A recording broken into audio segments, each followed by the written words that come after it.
Nuestra siguiente ponencia se titula ¿Es posible establecer un único límite de olor? Va a ser dada por Carlos Díaz Jiménez. Carlos tiene más de 15 años de experiencia en la gestión de olores en el medio ambiente. Es el creador y editor de la web olores.org. Es el director de una consultoría medioambiental SBPA, cofundador y actual presidente de la Asociación Amigo y representante autorizado por la Agencia Española de Normalización AENOR. Adicionalmente, miembro de varios grupos del Comité Europeo de Normalización. Invitamos a Carlos para que... Hola, ya estoy aquí de nuevo. No me han dado el micrófono este tan chulo que le han dado a Daniela, pero bueno, da igual. Bueno, después de la presentación que ha hecho Daniela, da un poco de vergüenza hacer una presentación, pero bueno. Hoy voy a hablar de algo un poco más específico, algo un poco raro, sobre si podríamos ser capaces de establecer un valor límite universal, independientemente de si tenemos una planta de tratamiento de aguas servidas en una gran ciudad como Santiago, en un país como Chile, o un plantel de cerdos en un país como Holanda, cerca de un pueblo pequeño. ¿Podrían tener el mismo valor límite de olor? Bueno, primero me presento, que no lo hice antes. Soy director de la empresa SVPA, Servicios de Protección Ambiental, que somos una pequeña consultora que lleva casi 20 años trabajando en medio ambiente y con el foco específico del olor. Además, hace algunos años, junto con una empresa de Galicia, fuimos parte socios de la iniciativa ProOlor, que fue el primer software comercial capaz de pronosticar un impacto por olor. Soy editor de la web olores.org, que algunos de ustedes seguro que conocen. Y entre las cosas que hacemos, organizamos conferencias como esta que tienen ustedes acá. Y para el año 2021 vamos a organizar una conferencia con la Asociación Internacional del Agua en Bilbao. En octubre será en inglés y son ustedes más que bienvenidos a ella. Es una de las grandes conferencias del año. Además, junto con otro grupito de personas, varios chilenos, formamos hace ya algunos años la Asociación Medioambiental Internacional de Gestores del Olor, la AMIGO, en la que somos ya 44 miembros de 4 países. Y les invito a que vayan al stand del AMIGO a informarse. Es una asociación profesional sin ánimo de lucro y que se dedica a promover la importancia de una gestión adecuada de los olores en el medio ambiente. Esta es la junta directiva, me ha tocado a mí ser presidente, pero lo interesante es que la vicepresidenta, que está por acá, está acá, es chilena. Y aquí hay varias de las empresas que son miembros de la asociación. Y bueno, chilenos tenemos aquí a TSG Environmental, que nos han ayudado con toda la organización del evento, pero tenemos aquí también a Proterm, que lo tenemos allá en un stand también, y a Vesten Chile, que también son miembros de los que yo llamo tradicionales, de los que llevamos ya mucho tiempo trabajando en esto.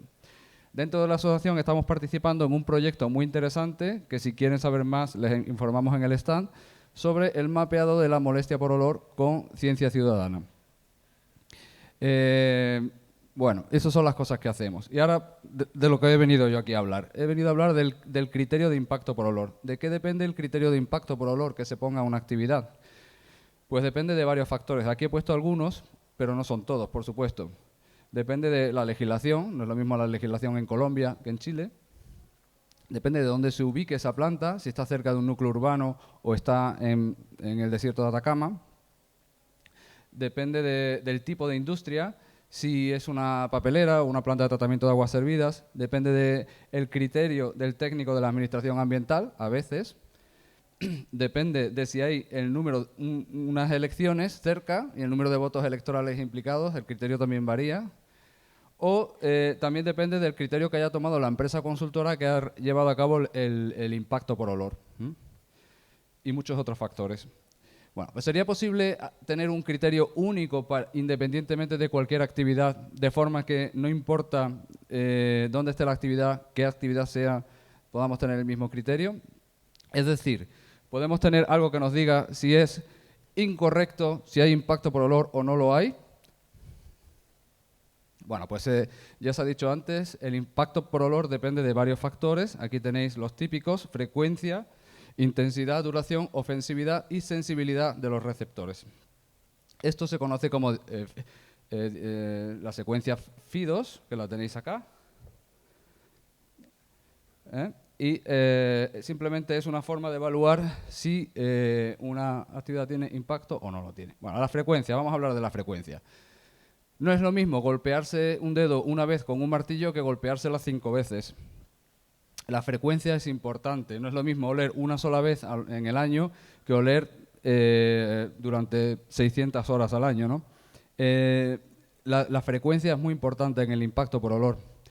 Y eso lo vemos en muchas regulaciones. Por ejemplo, la regulación de Francia establece un criterio de menos de 44 horas al año para plantas nuevas, y para plantas existentes pues no puede haber olores más de 175 horas al año a este nivel, ¿no? Bueno. Y en Alemania existe una frecuencia mayor. Si os dais cuenta, son 876 horas al año para áreas residenciales y mixtas y 1.314 horas al año para áreas comerciales e industriales. El nivel allí se define como 1 hora de olor. Lo interesante es que la frecuencia va variando de un país a otro. Bueno, pues podríamos ponderar la frecuencia a nuestro criterio de impacto por olor. Hoy vamos a hablar de ponderación, de normalización. Pues hay una iniciativa en Holanda, en los Países Bajos. Se está revisando la norma NTA 9065, en la que ya este problema se lo encontraron antes, sobre todo con actividades que no funcionan durante 24 horas, que funcionan de manera intermitente, y dijeron, bueno, vamos a ver, si tomamos solo como criterio de impacto por olor el percentil 98, nos estamos equivocando. Es decir, si solo tomamos como criterio que el máximo de emisiones de olor, o sea, la máxima frecuencia es de 175 horas, nos estamos equivocando. Tenemos que pensar e ir un poquito más. Y para ello, pues se inventaron, bueno, no se inventaron, esto lleva ya muchísimos años, ya un señor que se llama Miedema, publicó hace muchísimos años, pero ahora lo han retomado. Y bueno, pues lo que han dicho es, bueno, vamos a comprobar todas las posibles concentraciones de olor a diferentes percentiles. Al percentil 96, al 97, al 98, al 99, y vamos a considerar que la carga de olor es todo el área que está debajo de nuestra gráfica de percentiles frente a concentraciones, de forma que se evalúa toda la carga de olor. Podríamos ponderar nuestra frecuencia a la carga de olor. Ahora voy a hablar sobre intensidad. La intensidad no es lo mismo que un niño golpee un balón que lo haga Cristiano Ronaldo. Evidentemente la intensidad con la que va a chutar va a ser diferente, y para ello hay escalas de intensidad que van desde el olor no perceptible hasta el olor distinguible, 3, al extremadamente fuerte, que es 6, ¿no? Bueno, pues hablando del olor distinguible, bueno, hay alguna regulación que hable de intensidades, más o menos. La regulación en Austria dice que para intensidades débiles y fuertes, pues hay diferentes criterios de frecuencias y de concentraciones. Bueno, podríamos ponderar la intensidad a la concentración de olor, es decir, podríamos tener una concentración de olor ponderada a la intensidad de un olor. Bueno, hay una relación entre la concentración y la intensidad, definida por la ley de Stevens o de Weber-Fechner, la que quieran. Y una forma de explicar esto que usamos habitualmente es decir, bueno, vamos a ver para granjas de pollos, ¿no? ¿Cuál es? Este señor, Misselbrook, en el año 1993 investigó la relación entre la concentración y la intensidad para los olores. Y averiguó que para una concentración de 14 unidades de olor, bueno, esto está en escala logarítmica, estos son 14 unidades de olor, para una concentración de 14 unidades de olor, el olor de esta granja es distinguible. Si os dais cuenta, la intensidad es 3, es decir, distinguible. Es decir, que para 14 unidades de olor, en una granja de pollos el olor es distinguible. ¿Podríamos ponderar la emisión de olor a esa intensidad? Sí, se podría hacer. Pues si a 14 unidades de olor el olor es distinguible y la tasa de emisión, por ejemplo, que se mide es de 630.000 unidades de olor hora, podríamos tener una tasa de emisión ponderada a la intensidad de 630.000 entre 14, que es la concentración a la cual el olor es distinguible, es decir, de 45.000 unidades de olor ponderadas a la intensidad por hora. Esa sería la tasa de emisión. Y eso es interesante, por ejemplo, cuando tenemos múltiples fuentes, que siempre miramos concentraciones, pues si tenemos múltiples fuentes, cada una de estas fuentes podemos evaluar su impacto independientemente de una forma mejor que solo midiendo la tasa de emisión en concentración de olor. La duración también es importante. No es lo mismo que un olor dure 3 segundos que esté durando durante 10-15 minutos. Por ejemplo, en el caso de regulaciones, aquí tenéis diferentes regulaciones en Australia y en Nueva Zelanda. En el estado de Australia del Sur se toma un promedio de 3 minutos para estimar el impacto por olor.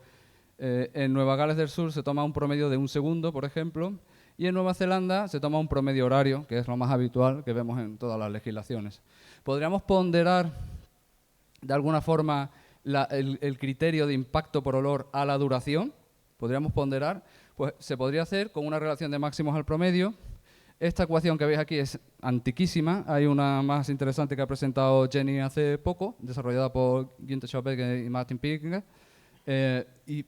Simplemente usando esas ecuaciones podríamos ponderar a la duración nuestra emisión de olor. ¿Podríamos ponderar la ofensividad? Bueno, ¿qué es la ofensividad? La ofensividad es, si vemos el olor a pasteles, pues puede ser para nosotros un olor agradable, ¿no? Sí, tengo el tiempo ahí, Vania. El olor del queso es un olor, digamos que desagradable. Y el olor a pintura para algunas personas es agradable incluso, para mí es desagradable, pero hay otras personas que les puede parecer agradable. Con lo que quiero decir que hay cosas que son meridianamente claras para todos y hay fronteras en las que hay una cierta variabilidad. El tono hedónico se puede medir y la forma de medir el tono hedónico, hay varios estándares. Aquí os he puesto uno que es alemán, que divide la ofensividad de un olor entre extremadamente desagradable o cero, que es un olor neutral, o un olor extremadamente agradable como el de los pasteles que les he puesto antes. Entonces ahí va la pregunta que lancé en China hace 3 semanas. ¿El amoníaco es un olor agradable o desagradable? El amoníaco, podemos pensar que es un olor desagradable, pero el olor al amoníaco no es siempre desagradable. Esa es la clave. El olor al amoníaco a una concentración de 26 unidades de olor deja de ser desagradable para convertirse en un olor neutro. Bueno, en esta anécdota lo interesante y que quería que vieran es que la agradabilidad, la ofensividad de un olor varía con la concentración. Es decir, hay una relación entre la concentración y la ofensividad de un olor. ¿Podríamos ponderar la ofensividad? Pues sí, se suele hacer normalmente en las regulaciones. Lo que hacen es tablas, en los que, por ejemplo, para el olor a fabricación de pulpas celulósicas, pues le ponen un valor límite mucho menor que al descafeinado y tostión y molienda de café, ¿no? Como han hecho en Colombia y se hace en muchos otros países. ¿Podríamos ponderar ese criterio? Sí. Por ejemplo, imaginad que tenemos 7 unidades de olor y a esas 7 unidades de olor el olor es ligeramente desagradable. Si la tasa de emisión de olor de esta planta de tratamiento de aguas servidas es de 630.000 unidades de olor hora, podemos tener una tasa de emisión ofensivamente ponderada de 630 entre 7, 90.000 unidades de olor horas, ponderadas a la ofensividad. Incluso podemos ponderar a la ofensividad y a la intensidad. De eso va el artículo que estará publicado algún día de estos. Hay legislación sobre esto. La provincia de los Países Bajos, en Brabante, pues establece de 0,5 a 100 unidades de olor ofensivamente ponderadas. Y esto es interesante porque no es lo mismo la ofensividad de esta chimenea que la ofensividad, la concentración de olor ofensivamente ponderada de esta. Nos permite diferenciar cuál es el impacto de cada una de las fuentes. Lo siguiente es la sensibilidad. Lo último, no es lo mismo que las personas que reciben el olor estén en un polígono industrial que esas personas se encuentren en un colegio o en un hospital. Esas personas tienen una sensibilidad mayor. No es lo mismo que estemos en un sitio que esté poco habitado que estemos en una gran ciudad, no solo por el número de personas. También hay muchos otros factores que tienen que ver con la sensibilidad. En cuanto a regulación, aquí tenéis en Australia del Sur, pues dependiendo del número de habitantes, los límites varían. Mientras que, por ejemplo, en Nueva Zelanda, no importa si hay una persona o 2000, los límites de olor no varían, que es lo habitual. ¿Podríamos ponderar a la sensibilidad? Sí, se pondría. Hay varias propuestas sobre el tema. Por ejemplo, aquí podríamos tener una clase de sensibilidad del receptor. Esto es un paper de Andrea Rossi, en la que se evalúa a qué concentraciones de olor, cómo varía la sensibilidad a diferentes concentraciones de olor. Es decir, podríamos tener un criterio de impacto por olor que pondere la frecuencia, la intensidad, la duración, la ofensividad y la sensibilidad de los receptores. Bueno, encontraremos un valor único de criterio de impacto por olor para cualquier actividad industrial. Tendremos nuestro anillo único del Señor de los Anillos, en el cual no importa la actividad ni dónde esté, podamos tener el mismo criterio. Bueno, nosotros y Goyum estamos buscando ese anillo, no sé si seremos capaces de encontrarlo. Si lo encontramos, se lo diremos porque habremos conseguido nuestro objetivo, que es simplificar todo lo que existe en la actualidad en diferentes legislaciones sobre concentración de olor. Muchas gracias.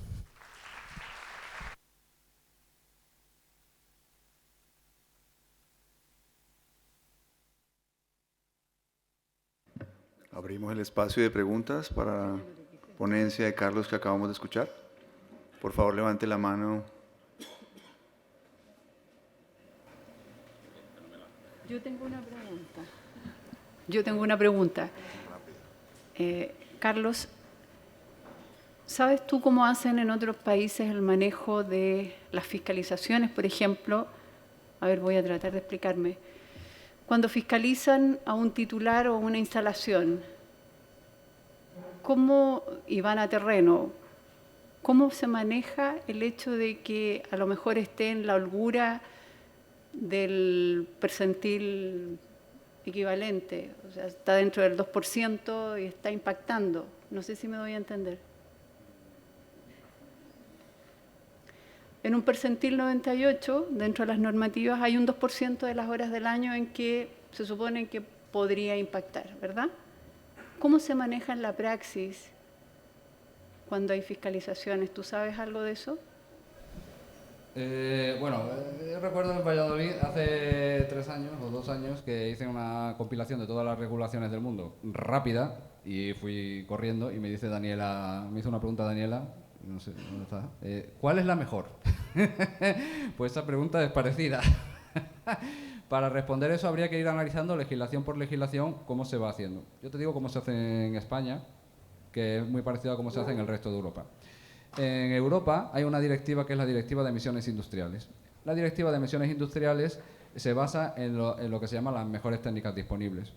Dentro de esos documentos guía de mejores técnicas disponibles, algunos tienen diferentes criterios para disminuir el impacto por olor. E incluso hay un límite ya europeo que aplica a 28 países de Europa de concentración de olor para biofiltros de plantas de vertederos de rellenos sanitarios. O sea, ya hay un límite para los 28 países de la Unión Europea.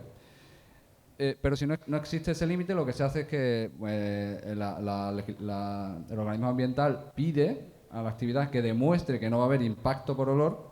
Entonces, esta actividad lo que suele hacer es mirar consultoras que se dedican a esto y que le evalúen si hay impacto o no hay impacto. Dependiendo del criterio de la consultora, dependiendo de la legislación que elija, si elige la de Holanda o elige la de Alemania, pues va a haber dos criterios diferentes y entonces ya eso se envía a la Administración Ambiental y la Administración Ambiental decide si lo que se ha hecho está bien o no está bien, si se ha hecho bien el criterio, si se ha elegido un buen modelo de dispersión, si se han medido las emisiones. Al final todo está en la mesa del Ministerio de Medio Ambiente o del organismo medioambiental y es así como funciona. No está tan regulado como acá, pero así básicamente funciona así en toda Europa. Ok, entiendo con eso entonces que si un fiscalizador, una persona va y dice aquí hay olor, eso no determina necesariamente que haya un proceso, una sanción. No, porque la frecuencia. Claro, si hay un olor, no. El olor depende de la frecuencia, de la intensidad, de la duración, de la ofensividad y de la sensibilidad de los receptores. Si Medimos olor, vamos allá, decimos, oye, que me huele. Ya, vale, te ha olido en este momento, pero ¿cuántas veces más ha olido a lo largo del año? O sea, la frecuencia es fundamental. Ok. Gracias, Gracias. Carlos. Carlos, una pequeña pregunta. Acá. Acá. Carlos, si como nos ilustras, no es todavía, no se ha encontrado esa una única unidad y todos los esfuerzos investigativos y las diferentes características que se están teniendo en cuenta en diversas partes del mundo, ¿podría uno afirmar que la tendencia es que la información que se recopila para poder llegar a ese único indicador de olor o límite de olor está más ligada a las mediciones sensoriales dinámicas que a las mediciones de gases? Yo no estoy de acuerdo con una cosa que dijo Daniela, que es lo de la caracterización de odorantes, porque eso solo es la mitad de la foto. Y personalmente pienso, en nuestras discusiones, que realmente es necesaria una medición del olor. Porque, por ejemplo, en Colombia tienen valores límite, dicen, bueno, puedes medir olor en tu Colombia, puedes medir olor o odorantes, ¿no? ¿Qué ocurre? Que normalmente la actividad pues, se acoge a la parte de odorante, ¿m? Y no mide olor. Y aunque cumplas tu valor de odorante, puede ser que todavía estés provocando un impacto por olor. Entonces, es fundamental el tema de medir el olor, en mi opinión. Porque el odorante solo te da una parte de la... Es como lo de... Tom estaba hablando de la incertidumbre del olor, de la incertidumbre que pueda tener... Bueno, la incertidumbre que pueda tener el olor es muy relativa y ya Tom lo ha explicado perfectamente. De eso llevamos trabajando también mucho tiempo. Pero cuando tú tienes una medida de olor, si fuéramos capaces de medirlo en área ambiente, que no es tan sencillo, con la olfatometría dinámica, solo tendríamos una medida de olor en ese momento. Por eso usamos modelos de dispersión, para calcular la frecuencia.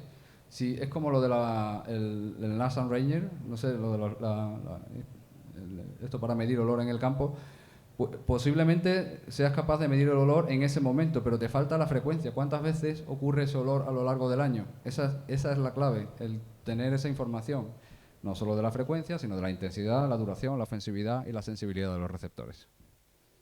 Ok, ¿ya?